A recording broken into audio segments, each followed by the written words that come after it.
Hello everyone, I'm Musto0063 and it's finally time to kick off the Mega Man-a-thon for real. I've borrowed a decent microphone from my brother and the videos don't sound god-awful. At least I hope you think so anyway. So this is the game that kicked it all off, Mega Man 1, or just Mega Man I guess. The one and only original classic NES game that was first released in Japan and North America in December of 1987 but didn't actually hit Europe until May 1990, a full 2.5 years later. A game that I never played on the NES. Seriously. I owned Mega Man 2 and 4 and have been able to borrow Mega Man 3 and 5 from a friend at primary school, but neither he nor I ever owned the original.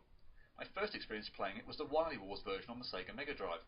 Although it looks the same, there are a few notable differences, and while we will get to it, I might as well give one such instance as being the boss fight with Fireman, which really caught me off guard the first time I played the NES incarnate. By the way, I'm playing this, and indeed the same is true for all of Mega Man 1 to 8, on the Nintendo GameCube's Mega Man Anniversary Collection. A game apparently avoided by some people just because the jump and fire buttons are switched around. Really? Okay, yeah, the button configuration is the opposite way round to other Mega Man games. And don't get me wrong, it does seem kind of stupid that there's no option available to configure your own controls. But I ask again, really? You wouldn't play the game just because the buttons were round the other way? It took me less than a minute to get used to it. It's really not that big a deal. Anyway, let's get this party started with the Robot Master that almost everyone seems to play first, even though you do have the option to play whatever level you want.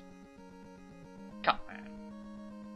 Maybe I should spend a bit of time, if you didn't watch my intro video, explaining how this is all going to work.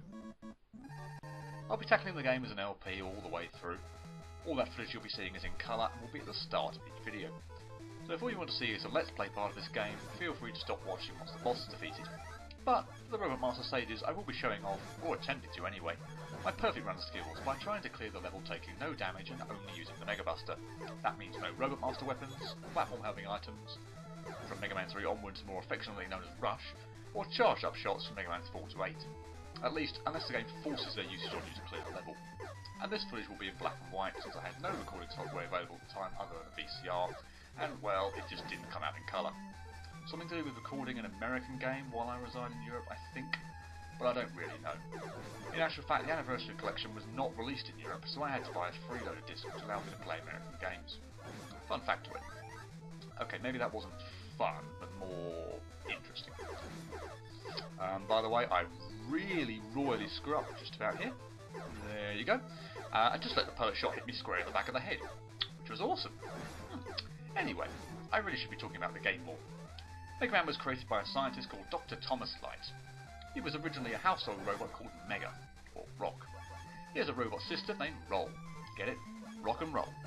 And while we're on that, finally, it's bass, not bass. He has a dog called Treble. Bass and treble? Sensing a music theme here, anyone? Not that I get all that irritated by people calling him Bass, but he's not a fish, goddammit. And yes, I'm well aware that Mega Man 8's opening sequence gets it wrong too. All I'll say for now is that the voice acting in that game is terrible. Anyone up to some Huawei, whatever the hell that is? Anyway, Mega Man also has a brother who I can't go into too much detail about right now or I'll be spoiling the plot of Mega Man 3. I'm sure you all know exactly who I'm talking about, but just in case you don't, I'll save that story for later. Dr. Light used to work with another scientist named Dr. Albert Wily, who was continually frustrated with Dr. Light seemingly getting all the recognition for their groundbreaking work in robotics. So what does he do? He reprograms 6 of Dr. Light's robots and tries to conquer the world to finally get the attention he feels he deserves. As you might do. No hint of no reaction there whatsoever, right? Maybe he just finally got sick of having to put their names down alphabetically on all their research material? I don't know. Regardless, it's pretty much your evil scientist trying to conquer the world kind of deal. Mega volunteers to be transformed into a fighting robot in order to try to stop Wily, and thus Mega Man was born. This is his first adventure. I promise I won't be taking up any more considerable time on the backstory or the plot of this game, but since the game never actually explains it, I thought it was my duty to at least set the scene. The level unfortunately has pretty much passed me by here in trying to explain the plot, but I will get another opportunity to explain some of the quirks and enemies in this stage later, so I'll take that opportunity in just a short while. Mega Man 1 was actually unique in that when you reach the boss door, the level isn't technically over, as you have to deal with a flight of obstacles just to reach the Robot Master. In Cutman's case, those screw runners located on the floor and ceiling, but they're really not anything too special. Anyway, time for Cutman. He likes to jump around manically and throw rolling cutters at you, which somewhat home in on where you were located when he threw it and returned much like a boomerang.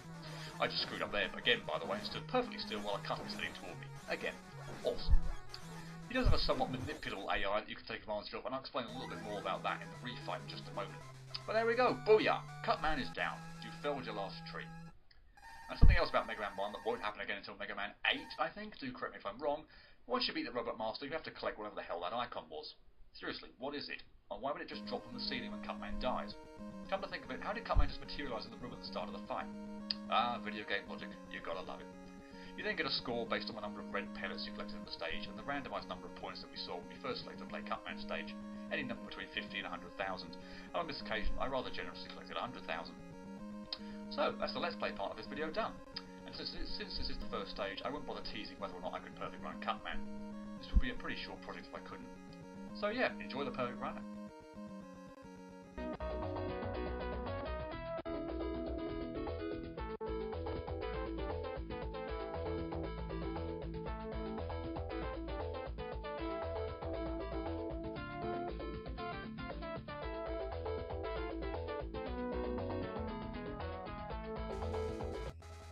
Alrighty then, if you stuck around, that means you're wanting to see just how good at Mega Man I can be when I really try. First enemy we encounter are these bladers. Nothing too much to them, at least here anyway. At some point they'll try to close on you a kind of a V-shaped movement. If they miss, they'll return to their original height and chase you, reversing their direction. Actually, they'll do that even if they hit you, but whatever. One shot takes them down and you shouldn't have too much trouble with them. Next we have the wall cannon enemies, which fire 4 pellet shots at set trajectories, same 4 every time. You can't hit them when their shields are up, but when they go away, allowing them to fire at you, you can take them out. And again, one shot's all it takes. The first couple of screens here are no big deal. Now things do start to get a little bit hazardous. Bottom cannon of the 3 here can easily be taken out by remaining on the ladder and firing off a well-timed buster shot. The top 2 require a bit of careful timing and platforming to get past unscathed, something I was lacking during the LP part of this video. You don't have to do it the way I just did there, but I found it to be quite effective, if not somewhat slightly time-consuming. If for no other reason than it allowed me to keep my distance from the cannons a lot more. This cut blade generator is nothing to worry about. Just run. That is all. Next we have those little hoppy enemies, which can be a bit of a pain. They can move quite quickly, and then there never seems to be any predicting of what speed they'll move or how far they'll jump. But as with all enemies so far, one shot will do the trick. By the way, I don't plan to bother to look up what all the enemies are officially called. I could, but I guess figure it's not really that important. Speaking of official names, however, I do know that these happy little things are called Octus Bastions, the first enemy we encounter that take more than one shot to kill. They're somewhat slow and predictable. They move in a straight line, either up or down or side to side. So just watch your timing and you should be fine. We of course have a whole host of screens containing nothing but these things. I think this is the third or such one with them in. But all of them are pretty straightforward. This is actually the little last one here, and you don't even have to really kind of take them all out to progress through the stage. So yeah, be patient, take your time, and you'll be fine.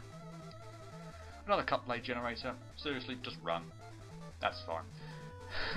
And some more bladers, with one in particular in a slightly awkward spot inside the wall, where you have huge difficulty hitting it. Still, it's not too bad to dodge, and you could of course shoot a buster shot through the wall. Video game logic. And destroy it if you're so inclined. Next up is a shield shooter enemy. We'll see more of him in a future stage, but in the first of these rooms anyway, you really don't get a decent opportunity to attack him, so you're stuck trying to dodge him. He shoots out 8 pellets at 12, 3, 6, 9 o'clock, and the halfway points in between. A big eye. The most irritating enemy in the game, no question. Absolutely massive and takes a crap load of shots before he finally gives up on life. You can either try to take him out or chance your luck at running underneath him. He jumps at 2 different heights, but unfortunately you never know which height he'll jump to next. It's completely random. And while I hesitate to say it's impossible to pull off the run underneath dodge if he chooses to jump low, it certainly requires perfect timing, and actually very well might be impossible. But it made it to the boss gate, so just a screw robbers to deal with, and again, they're really no problem. So, time for Cutman again. That manipulable AI I mentioned previously, some people like to stay on the left-hand side of the screen and just shoot whenever Cutman tries to jump up towards you. That's a perfectly valid strategy, although it's one I had great difficulty executing. I prefer to let him jump up over me, move over to the right hand side, and corner him on the left hand side. I just seem to find this a whole lot easier. As you can see here though, unfortunately not so much on this attempt as he managed to escape. So now I'm pretty much consigned to the strategy of walking under him when he jumps, and taking the opportunity to shoot him when he lands. This doesn't always work as he can shoot the rolling cutters at the most annoying of angles, but thankfully on this occasion he wanted to behave. And there you have it. That is our first perfected Robot Master stage.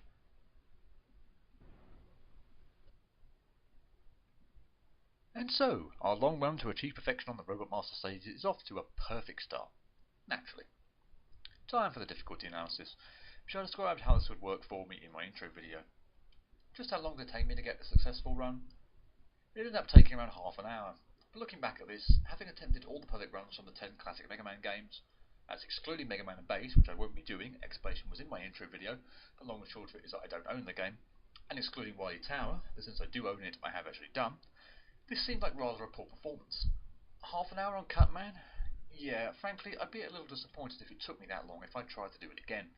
But oh well, it was my very first stage in this long perfect run series, so I think I can cut myself some slack. How many outtakes does that result in? Only 9, and 2 on Cutman himself. As mentioned, enemies I was getting hit on included the wall cannons toward the start of the stage, which you need to pay quite a bit of attention to, especially the last room. Timing there can be quite precise. The Bladers got me a couple of times as well, just a result of me being clumsy, missing my shots, and Big Eye, who's always a giant pain. The Ultras batteries didn't really give me any trouble, they're kind of slow and you know exactly where they're going to move, so if you take your time and be patient, they should be fine. Cutman, certainly for me anyway, not a gimme.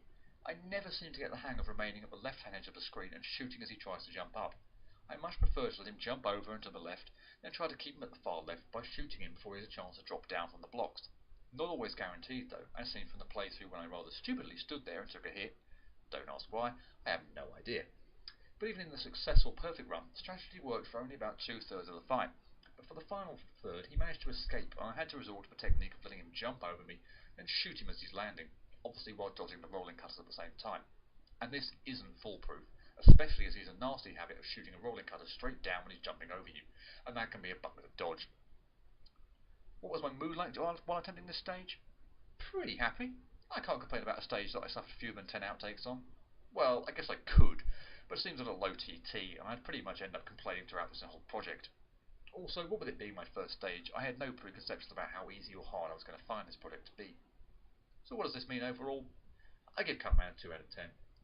Ultimately, I think the stage is pretty straightforward. As said, it took me only 10 tries, but I don't think I can quite bring myself to give the stage a 1 out of 10, just because I'm never 100% confident when fighting Cutman, as opposed to some other Robot Masters, and to give any stage that has a Big Eye in it a 1 out of 10 seems rather lenient. I'll probably say it multiple times, but Big Eye is a giant in every sense of the word pain. So, 1 down, a potential 80 more to go. Just how many stages can I successfully perfect run using only the Mega Buster? Tune in next time when you won't find out the answer, but you'll at least have one less stage to wonder about. Until next time, cheerio.